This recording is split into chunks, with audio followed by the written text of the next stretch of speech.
friends तो आज भी डिस्कस कर যে আমি কোয়েশ্চন ব্যাংক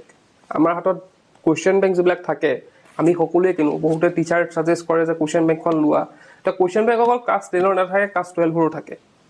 ক্লাস 12 ৰ এতিয়ালৈকে হয়তো ওলোৱা নাই দুদিন পিছত ওলাব কিন্তু ক্লাস 12 ৰ কোয়েশ্চন ব্যাংক থাকে এটা কথাটো হ'ল যে এই যে কোয়েশ্চন ব্যাংকখন আছে এই কোয়েশ্চন ব্যাংকখন ইউজ কৰাৰ ক্ষেত্ৰত আমি কিদৰে ইউজ কৰিব লাগিব সেই কথাটো জনা খুব প্ৰয়োজন আমি যদি এই কোয়েশ্চন ব্যাংকখন মই কোৱাদৰে তোমালোকে যদি ইউজ কৰা তোমালোকে 100% এটা ভাল ৰিজাল্ট পাবা আৰু এই কোয়েশ্চন ব্যাংক হৈছে আমাৰ মানে গুটেই আমাৰ জন্তু ধৰা এতিয়া ক্লাস 10 তে পঢ়ি আছা বা ক্লাস 12 তে তোমালোকে পঢ়ি আছা গুটেই জাৰ্নিটোত এই কোয়েশ্চন ব্যাংকক কিন্তু এই কোয়েশ্চন ব্যাংকখনে তোমালোকে সহায় কৰি যাব সদায় তোমালোকক এখন বন্ধু হিচাপে যদি ইউজ কৰা তোমালোকক নিশ্চিতভাৱে এইখনে সহায় কৰিব প্ৰথমতে আমি ডিসকাস কৰো যে এই কোয়েশ্চন ব্যাংকখনৰ পৰা আমি কি কি সহায় পাম কোয়েশ্চন ব্যাংকখন আমি কিদৰে ইউজ কৰিম ডিসকাস কৰিম বাৰু কিন্তু কিদৰে সহায় কৰিব সেইখিনি কথা ডিসকাস কৰো এটা কোয়েশ্চন ব্যাংকখন তোমালোকে যদি এবাৰ চোৱা হল যিসকলে 12 ত পঢ়িছে তেওঁলোকে জানে কোয়েশ্চন ব্যাংকত কি কি থাকে বা যিসকলে 10 ত পঢ়িছে তেওঁলোকে হয়তো দেখিছে তো কোয়েশ্চন ব্যাংকখনত আমাৰ বিভিন্ন কোয়েশ্চন থাকে আমাৰ প্ৰিভিয়াস ইয়াৰো থাকে বা সম্ভাৱ্য কোয়েশ্চন কিছুমানো দিয়া থাকে এটা বস্তুটো আমি যদি এই গুটে কোয়েশ্চন ব্যাংকখন সলভ কৰি যাও বা কোয়েশ্চন ব্যাংকত থকা কোয়েশ্চন বিলাক আমি যদি প্ৰ্যাকটিস কৰি যাও তেতিয়া কি হ'ব আমাৰ এক্সামৰ জন্তু কনফিডেন্স আছে সেই কনফিডেন্সটো আমি পাই যাম আমি যদি কোনো কোয়েশ্চন প্ৰ্যাকটিস নকৰাকৈ অকল উত্তৰ পঢ়ি গলো কিন্তু আমি নিজকে টেস্ট কৰিব নোৱাৰিলো আমি যদি কোয়েশ্চন নিজকে টেস্ট কৰিব নোৱাৰো এক্সামত গৈ পেলাই আমি কিন্তু সেই 100% আমাৰ জন্তু কনফিডেন্স হেতু নাহিব গতিকে আমি এই কোয়েশ্চন ব্যাংকখন ইউজ কৰাটো খুবেই দৰকাৰ এই কোয়েশ্চন ব্যাংকখন তোমালোকে দেখিবা যে যিসকল টপাৰছ হয় বা যিসকলে ভাল ৰিজাল্ট কৰে তেওঁলোকৰ তাত কিন্তু কোয়েশ্চন ব্যাংক থাকে আৰু বহুতে দেখা দেখি কোয়েশ্চন ব্যাংকখন কিনে কিন্তু তেওঁলোকে ইউজ কৰিব নাজানে তো এতিয়া আমি ডিসকাস কৰিম যে কোয়েশ্চন ব্যাংকখন আমি কিদৰে ইউজ কৰিম এটা কোয়েশ্চন ব্যাংকখন ইউজ কৰাৰ আগতে আমি এটা মাইন্ডসেট এটা লৈ ল'ব লাগিব যে কোয়েশ্চন ব্যাংকখনৰ যিমান কোয়েশ্চন আছে মই সলভ কৰি যাম প্ৰথমতে আমি কি কৰিম এটা চ্যাপ্টাৰ তোমালোকে জানা যে কোয়েশ্চন ব্যাংকত বিভিন্ন প্ৰত্যেকটা সাবজেক্টৰ ইয়াৰ কোয়েশ্চন বিলাক থাকে চ্যাপ্টাৰ ওয়াইজ তো আমি প্ৰথমতে কি কৰিব লাগিব এটা চ্যাপ্টাৰ পঢ়িলো ধৰিলো এক্সাম্পল হিচাপে ক্লাস 10 ৰ প্ৰথম চ্যাপ্টাৰ যোনটো আছে এ লেটাৰ টু গড এই লেটাৰ টু গড মই গোটেই চ্যাপ্টাৰটো পঢ়িলো পঢ়াৰ পিছত মই কি কৰিলো কোয়েশ্চন ব্যাংকখন সলভ কৰিলো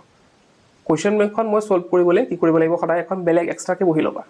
এখন তোমালোকৰ টিউচনৰ লগত ৰিলেটেড নহয় বা তোমালোকৰ এক্সাম মানে হেৰি লগত স্কুলৰ লগত ৰিলেটেড নহয় কোয়েশ্চন ব্যাংকখন সদায় কি কৰিব লাগে এক্সট্ৰা বহি এখনৰ সলভ কৰিব লাগে এটা মই কি কৰিলো এটা চ্যাপ্টাৰ প্ৰথমতে কমপ্লিট কৰিলো কমপ্লিট কৰাৰ পিছত মই কি কৰিলো সেই চ্যাপ্টাৰৰ যোনবিলাক কোয়েশ্চন আছে সেই কোয়েশ্চন বিলাক মই কি কৰিলো কোয়েশ্চন ব্যাংকৰ পৰা প্ৰ্যাকটিস কৰিলো এটা বস্তুবিলাক কি হ'ব আমি যেতিয়া এই কোয়েশ্চন ব্যাংকৰ কোয়েশ্চন বিলাক সলভ কৰিব যাম আমি হয়তো কিতাপখন আৰু পঢ়িব লাগিব আমি প্ৰথমতে চ্যাপ্টাৰটো কমপ্লিট কৰিলো কমপ্লিট কৰাৰ পিছত আমি যেতিয়া কোয়েশ্চন আনসাৰ কৰিব যাম আমাৰ হয়তো বহুতো কোয়েশ্চন এনেকুৱা থাকিব যোনবিলাক আমাৰ অলপ খেলিমেলি লাগিব পাৰে সেই কোয়েশ্চন বিলাক আমি কি কৰিব পাৰো আমি নিজে লিখিব পাৰো সদায় তোমালোকে প্ৰথমতে কি কৰিবা এতিয়া যেটো ক্লাস 10 পাইছা বা কোনোবাই ক্লাস 12 পাইছা তোমালোকে নিজে লিখাৰ চেষ্টা কৰিব লাগিব তে নিজে লিখাৰ ক্ষেত্ৰত তোমালোকে কি কৰিবা এই কোয়েশ্চন ব্যাংকৰ পৰা কোয়েশ্চন বিলাক উলিয়াই পেলাই তোমালোকে ধুনীয়াকৈ লিখি যাবা নাম্বাৰ দি পেলাই তোমালোকে যদি নাম্বাৰিং কৰি পেলাই কন্টিনিউ লিখি যোৱা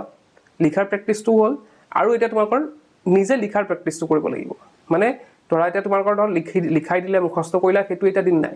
তোমালোকে জানিছা যে এতিয়া বৰ্তমান সময়ত কি চলি আছে বস্তুবিলাক এতিয়া আমাৰ ইনসাইড কোয়েশ্চন দিয়ে যোনবিলাক আমাৰ হয়তো লিখা নাথাকে বহিত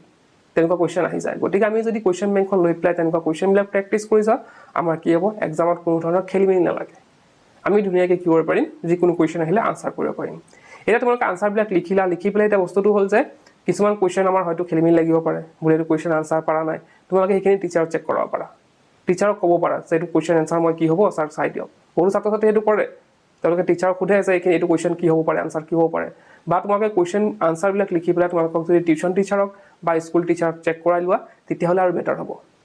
কাৰণ তোমালোকে নিজে চেক কৰিলে তোমালোকে গম নাপাবা যে ক'ত ভুল হৈছে তো তোমালোকে এক্সট্ৰাকে বহি কাৰণে ল'ব দিছো যে এক্সট্ৰাকে বহি এখন ল'বা লৈ পেলাই কোয়েশ্চন আনসাৰখিনি কৰিবা তোমালোকৰ টিচাৰক যদি দিবা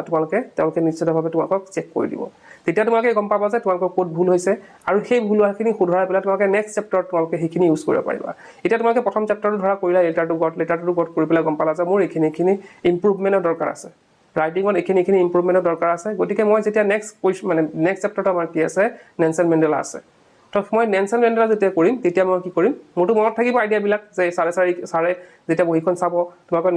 নিশ্চিতভাৱে এটা কি কৰিব এটা এডভাইস দিব যে এইখিনি এনেকে কৰা তো তোমালোকে সেইখিনি এডভাইস দিবলৈ তোমালোকে যেতিয়া নেক্সট চ্যাপ্টাৰটো কৰিবা তেতিয়া তোমালোকৰ ৰাইটিং যোনটো কোৱালিটি আছে সেইখিনি কিন্তু ইমপ্ৰুভ হ'ব তো এতিয়া তোমালোকে নেলছন মেণ্ডেলা কৰিলা আকৌ দেখালা আকৌ কিবা এটা হয়তো এডভাইচ দিলে তো সেই এডভাইচ লৈ পেলাই আকৌ নেক্সট চেপ্টাৰ কৰিলা তো তেনেকৈ বস্তুবিলাক কি হৈ থাকিব পলিচ হৈ থাকিব তোমালোকৰ যোনবিলাক ৰাইটিং মানে প্ৰব্লেম আছে সেইবিলাক লাহে লাহে নাইকিয়া হৈ যাব আৰু এটা পলিচ আনচাৰ তোমালোকে লিখিব পাৰিবা তো তেনেকৈ কি হ'ব তোমালোকক লাহে লাহে তোমালোকৰ সেইটো কনফিডেন্স আহিব যে মই এক্সামত যিকোনো কুৱেশ্যন নাহক কিয় মই কিন্তু লিখিব পাৰিম তো সেই কনফিডেন্সটো আহিবৰ কাৰণে আমাৰ এই কুৱেশ্যন বেংকখনে তোমালোকক সহায় কৰিব হ'ল আৰু লগতে সহায় কৰিব কি যে তোমালোকৰ এক্সট্ৰা কুৱেশ্যন যি আহিব ইনসাইড কুৱেশ্যন যি কি আহিব ইয়াতে বহুতো সম্ভাৱ্য কুৱেশ্যন দিয়া থাকে বা প্ৰিভিয়াছ ইয়াৰ কুৱেশ্যনবিলাক যদি আমি প্ৰেক্টিছ কৰোঁ তাৰ পৰা আমি আইডিয়া কৰিব পাৰিম যে কেনেধৰণৰ একচুৱেলি এক্সাম পেটাৰ্ণটো কি বা এক্সামত কেনেধৰণৰ কুৱেশ্যন আহে কেনেকুৱা মানে কেনেকুৱা কিমান মাৰ্কছৰ কুৱেশ্যন আহিব পাৰে বা কিমান মাৰ্কিং পেটাৰ্ণ যোনবিলাক আছে সেই গোটেইখিনি কিন্তু আমি গম পাই যাম যদি আমি কুৱেশ্যন বেংকখন সম্পূৰ্ণভাৱে সলভ কৰোঁ আৰু মই সেইটোৱে কৈছোঁ প্ৰথমতে তোমালোকে সেইটো মাইণ্ডছেট বনাব লাগিব যে মই কুৱেশ্যন বেংকখন কিন্তু কমপ্লিট সলভ কৰিম আৰু যোনে কমপ্লিট সলভ কৰিব তেওঁলোকৰ কিন্তু 100% এটা ভাল ৰিজাল্ট হোৱাটো নিশ্চিত তো এতিয়া হয়তো বুজি পাইছা তোমালোকে কুৱেশ্যন বেংকখন কিদৰে ইউজ কৰিবা জাষ্ট এটা মাইণ্ডছেটে কৈছোঁ যে কুৱেশ্যন বেংকখন গোটেইখিনি সলভ কৰিব লাগিব আৰু এক্সট্ৰা বহি এখন ল'ব লাগিব আৰু সেইখিনি কৰি পেলাই তোমালোকৰ টিচাৰক দেখাব লাগিব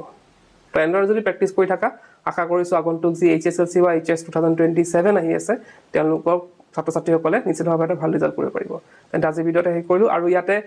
যিসকল ক্লাছ 10ত পঢ়ি আছা সাৰথি কুৱেশ্যন বেংকখন তোমালোকে যদি লোৱা নাই বা কুৱেশ্যন বেংক যদি লোৱা নাই তোমালোকে সাৰথি কুৱেশ্যন বেংকখন ল'ব পাৰা মই ডেছক্ৰিপশ্যনত ইয়াৰ মানে বাইং লিংকটো দি দিম ফ্লিপকাৰ্টৰ তাৰ পৰা বাই কৰিব পাৰা বা ওচৰৰ দোকানৰ পৰা তোমালোকে বাই কৰিব পাৰা তেন্তে আজি ভিডিঅ'তে শেষ কৰোঁ কি পঢ়ি